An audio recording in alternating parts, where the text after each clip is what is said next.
हाय। तो आज मैं एक बहुत ही डिफ़िकल्ट और एक सेंसिटिव टॉपिक के बारे में बात करना चाहता हूँ, जिसको बोलते हैं डिप्रेशन। सो डिप्रेशन एक ऐसी चीज़ है जो हर बंदा अपनी लाइफ टाइम में कभी ना कभी तो फेस करेगा ही, क्लिनिकल डिप्रेशन। और हमारी सोसाइटी अब ऐसी हो चुकी है कि जो न्यूरोटिक कंडीशंस होती है, साइकेट्री में दो तरह की कंडीशंस होती है, psychotic and neurotic. Neurotic conditions वो होती है जैसे कि डिप्रेशन, एंजाइटी का डिसऑर्डर होना, सब्सटेंस अब्यूज की प्रॉब्लम्स होनी, obsessive compulsive disorder, attention deficit hyper activity disorder, bipolar, mania. ये सारे जो डिसऑर्डर्स है, इनकी प्रेवलेंस ज़्यादा बढ़ गई है। इसके बहुत रीजंस हैं, मैं वो शेयर नहीं करना चाहता हूँ, बट मैं अपने एक्सपीरियंस से मैं वो चीज़ें शेयर करना चाहता हूँ जो आपको करनी चाहिए if you feel depressed, and आपको जो बिल्कुल नहीं करनी चाहिए when you are depressed. So I want to share the dos and don'ts of how to approach depression and get out of it stronger than before. So I talk about the don'ts, जो चीज़ें नहीं करनी जब आप अगर आप depressed feel कर रहे हो। सबसे पहली चीज है कि आप इसको, मैं ऐसे बोलना चाहता हूँ, इसको बोलते हैं आइडेंटिटी कंसोलिडेशन। ठीक है। एक डिप्रेस बंदा जब होता है ना, तो डिप्रेशन से जो एसोसिएटेड चीजें होती है, जैसे कि वो डिप्रेशन वाला म्यूजिक जो होता है ना, लोफाई लोफाई वाला म्यूजिक, और डिप्रेस्ड प्लेलिस्ट वगैरह वगैरह। जैसे एक ये चीज हो गई। दूसरा, चलने का तरीका। अब एक डिप्रेस बंदा ना ये सारी चीजें खुद से ही सर्च करता है, एंड वो ना एक अपनी आइडेंटिटी को पावर दे रहा है। फिर अगर आप, मैं पहली चीज तो म्यूजिक और इंस्टाग्राम के बारे में बात करना चाहता हूँ। आप रियलाइज भी नहीं करते हो, if you like listening to music, वो म्यूजिक आपकी सबकॉन्शियस को कितना अफेक्ट करता है। ठीक है। अगर आप अपने आप को रोज बोलोगे कि मैं डिप्रेस्ड हूँ और मैं डिप्रेशन वाले गाने सुन रहा हूँ, डिप्रेशन वाले गाने सुन रहा हूँ, तो आपकी आइडेंटिटी स्ट्रॉन्गर हो रही है। आप ज्यादा अच्छे हो रहे हो। डिप्रेशन अगर एक हैबिट की तरह ले लो डिप्रेशन को, तो आप उस हैबिट में बहुत ज्यादा अच्छे हो रहे हो। अगर आप वो वाली चीजें कर रहे हो जिससे डिप्रेशन को शक्ति मिलती है, तो पहले तो अपने आप को, अपनी आइडेंटिटी को शैटर करना हमारे लिए जरूरी है। इंस्टाग्राम एंड सोशल मीडिया के एक्सेसिव यूज से एक और प्रॉब्लम होती है। एक फोमो नाम की फीलिंग होती है, फियर ऑफ मिसिंग आउट। जो लोग इंस्टाग्राम चलाते हैं वो ये देख सकते हैं कि उनको रियलाइज भी नहीं होता है कि उनको कितना डे टू डे बेसिस पे फोमो मिलता है। कोई बंदा यहाँ पर है, कोई बंदा वहां पर है, कोई कुछ कर रहा है, ये कुछ कर रहा है, और तुम तो भैंचोद बैठे हुए हो फोन पे, और तुम ये चीज दिन में 100 से 200 बार देख रहे हो और अपने ब्रेन के अंदर नेगेटिव थॉट्स डाल रहे हो फालतू में। लेट्स से आप डिप्रेस स्टेट में हो, आप ऊपर से और अपने आप को डिप्रेशन भी तो दे रहे हो। मैं वो वाली सारी चीजें बता रहा हूँ कि आप ये अगर छोटी छोटी चीजें एलिमिनेट करोगे एंड उसके बाद भी चलो आप डिप्रेस्ड हो, फिर कैसे निकलना है वो भी बताऊंगा। तो पहले तो ये गलतियां मत करो। आप अपना सोशल मीडिया का यूजेज थोड़ा कम करोगे, you will feel mentally lighter. आपके अंदर वो नेगेटिव थॉट्स नहीं आएंगे जो आपकी, यार आपकी गलती थोड़ी है कि अगर आपको किसी से जेलसी या हेट्रेड या कुछ भी फील हो रहा है, it's not in your control. But हाँ, पर आप उस पर जो चीज़ एक्शन ले रहे हो वो आपके कंट्रोल में है। तो ठीक है, अगर कोई ऐसा थॉट आ रहा है, आप उसके रूट कॉज पे जाइए। आप इंस्टा और म्यूजिक को थोड़ा अपना चेंज करिए। म्यूजिक थोड़ा पॉजिटिव मोटिवेशनल सुनना शुरू करो। दूसरी चीज़ है, जैसे अगर आप थोड़े बड़े हो, लेट्स से आप लाइक 19-20 के हो, तो आप अल्कोहल एंड कैनबिस के उसमें आज, लाइक आप you know what alcohol and गांजा इज। ठीक है। तो जो एक डिप्रेस बंदा होता है वो कोशिश क्या करता है, सेल्फ मेडिकेट करने की अपने आप को। ठीक है। या तो अल्कोहल से करेगा। अल्कोहल पीने के बाद काम हो जाती है नर्व्स। और प्रॉब्लम बताऊं क्या है यार, कि सोसाइटी में ना, मूवीज और मीडिया के बारे में अगर मैं बात करूं, तो उसमें ऐसा दिखाते ही हमेशा। जैसे एक मूवी थी कबीर सिंह, सबने देखी होगी। जो भी मेरे लाइक ज्यादा फॉलोअर्स सारे लाइक मेडिकल स्टूडेंट्स या एस्पिरेंट्स ही है, सबने कबीर सिंह देखी है। तो उसमें भी डिप्रेशन में वो दारू पी रहा था, गांजा फूक रहा था। गलत है वो बात।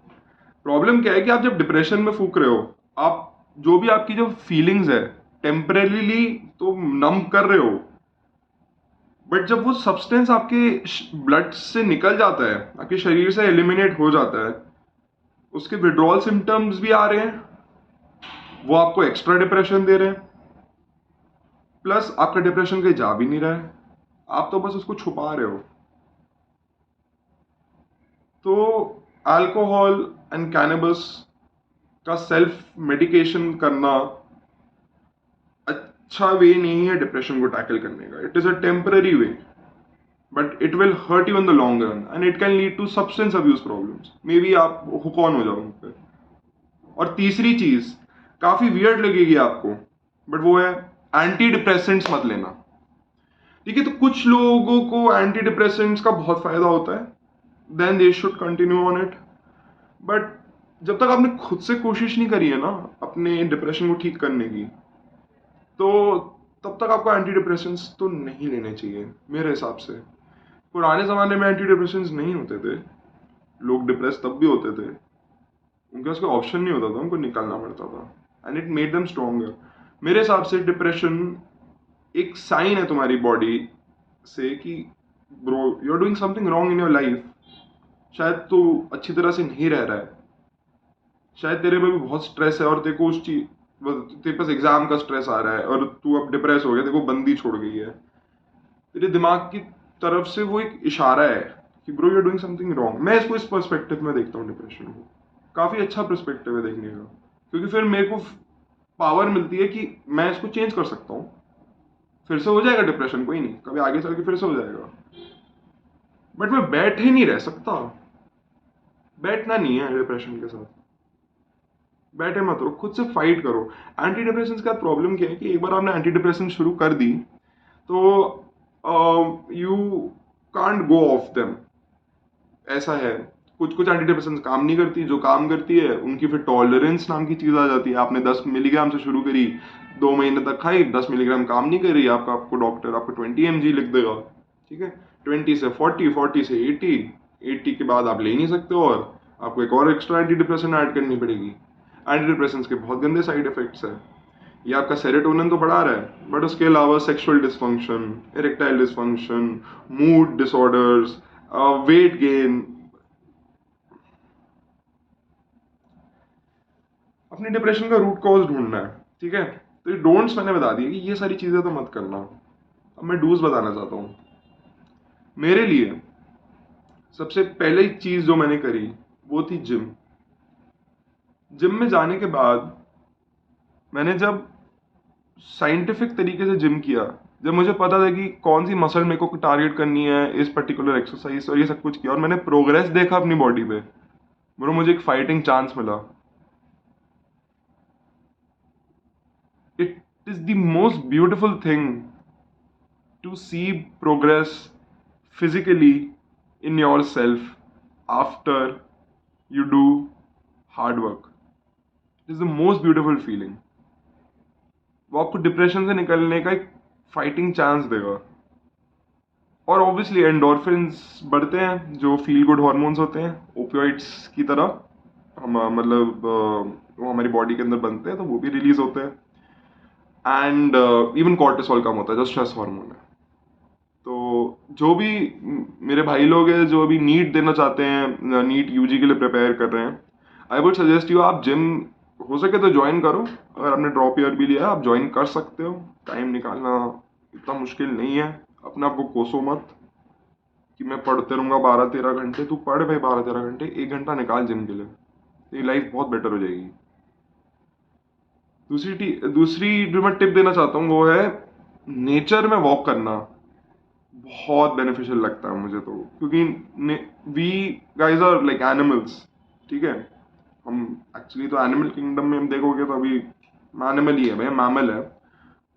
मैमल का काम ये नहीं है कि वो रूम में बैठा रहे किताब के सामने। तो अभी हम जिस एनवायरनमेंट में नॉर्मली फंक्शन कर रहे हैं आजकल, वो एनवायरनमेंट वो हमारे लिए नेचुरल एनवायरनमेंट नहीं है, वो एक आर्टिफिशियल एनवायरनमेंट है जो हमने खुद के लिए क्रिएट की है, या हम उस सिचुएशन में भी है। कोशिश करो 30 मिनट्स के लिए तो बाहर जाके पेड़ पौधे देख लो यार, सनलाइट ले लो सुबह सुबह, वो बहुत हेल्प करेगा, सीरियसली बहुत हेल्प करेगा। म्यूजिक व्यूजिक भी लगाओ। तीसरी चीज़ है, मैं थोड़ी ये डीप बोलने वाला हूँ बात। तो फिलोसफीज के ना दो स्कूल ऑफ थॉट्स होते हैं, तीन होते हैं एक्चुअली में, मतलब बहुत सारे स्कूल ऑफ थॉट्स होते हैं, मैं तीन स्कूल ऑफ थॉट से फेमिलियर हूँ। मैं पहले अपने आप को ना एक हिडोनिस्टिक नाइलिस्टिक बंदा समझता था। दुनिया में नाइलिज्म का मतलब है कि मैं चाहे कुछ भी कर लूँ, यूनिवर्स में मैं कुछ भी कर लूँ उससे कोई फर्क नहीं पड़ेगा। मतलब मेरी एग्जिस्टेंस जीरो है, क्योंकि मैं एक बहुत ही बड़े यूनिवर्स पे एक टाइनी से प्लैनेट में एक टाइनी सा बंदा हूँ।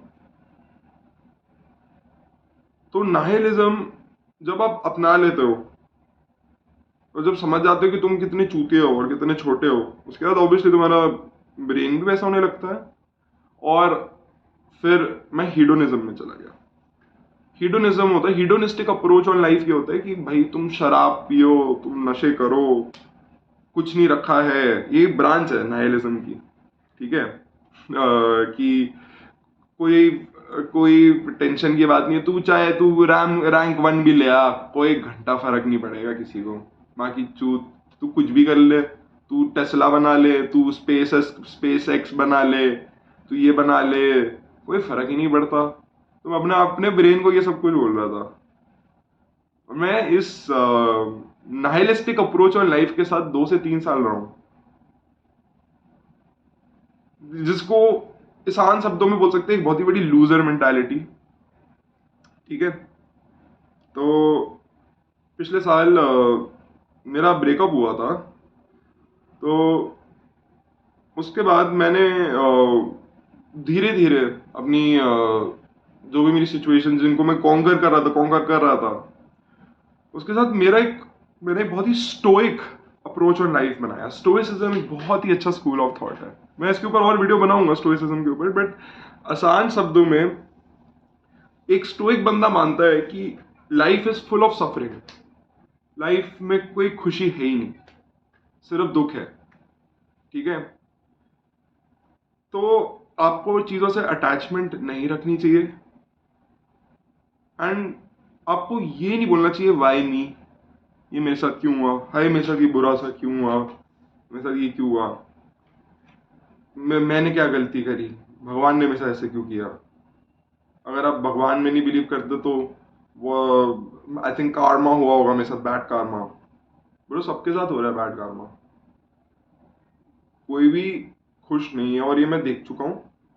तो फिर मैं stoicism as a school of thought में बहुत मानता हूँ। मार्कस ऑरेलियस एक बहुत ही अच्छे रोम के एक एम्परर थे, उनकी बुक है meditations. Thank you Aakarsh Khanna, he is my junior in KMC Manipal, he introduce me to that book. तो मैं तो मार्कस ऑरेलियस का बहुत बड़ा फैन हूँ। एंड उस बंदे ने मतलब मेरी philosophy, he got me out of depression, ठीक है। उस बंदे के वर्ड, उस बंदे के quotes, greatness requires sacrifice, do the hard work especially when you don't feel like it, hard times create strong men, and like there's one more beautiful quote कि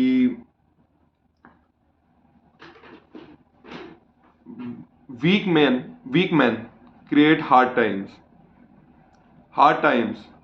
create strong men create easy times, and easy times create weak men. We are in an easy time, we are all weak, and we are all surrounded by depression, but that's the game. So I'm telling you some ways to get out of it and the things not to do when you're in it. I'll be making more videos on this topic. Hope this helps. Thank you so much.